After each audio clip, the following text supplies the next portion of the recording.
Bom dia, pessoal. Hoje nós vamos falar sobre frações. Nossa aula número 3, ela fala sobre partes de um número. Então, toda fração, ela sempre vai se apresentar neste formato, onde nós temos um número sobre o outro, onde o primeiro número é chamado de numerador, que é o número de cima, e o número de baixo sendo o denominador.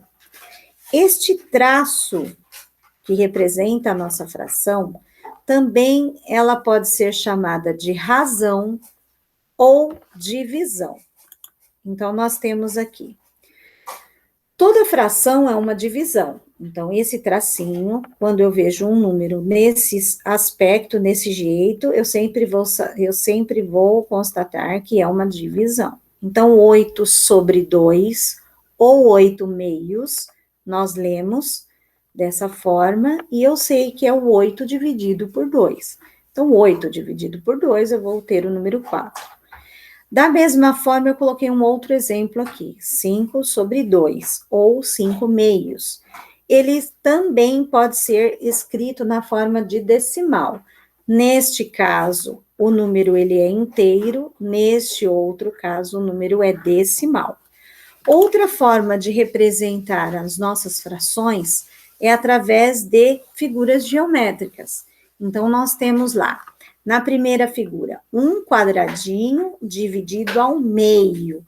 Então, nós lemos aqui um quadradinho dividido em duas partes, ou meio, um meio, ou o 0,5, que é a metade de 1. A letra B, ela representa também uma figura onde foi dividida em 4 partes e eu apenas tenho uma única pintada. Então, a parte pintada sempre fica em cima, a quantidade de pedaços que foi dividido a figura fica na parte de baixo. Então, 1 dividido por 4 vai dar 0,25. Aqui nós temos um outro exemplo. Nós temos uma figura com 6 quadradinhos, ó, 6 na parte de baixo, sempre a parte de baixo é a quantidade de quadradinhos. E a parte de cima representa quantos foram pintados. Então, neste caso, 3 sobre 6. Se eu simplificar, ele também significa 1 sobre 2, tá? Então, esta fração, ela é uma fração equivalente. Aí nós temos um outro exemplo. Um quadradinho dividido em 3 partes. Então, um quadradinho pintado dividido em 3 partes. Eu tenho 0,3. Essa foi uma aula simples apenas para a apresentação de frações. Até a próxima aula.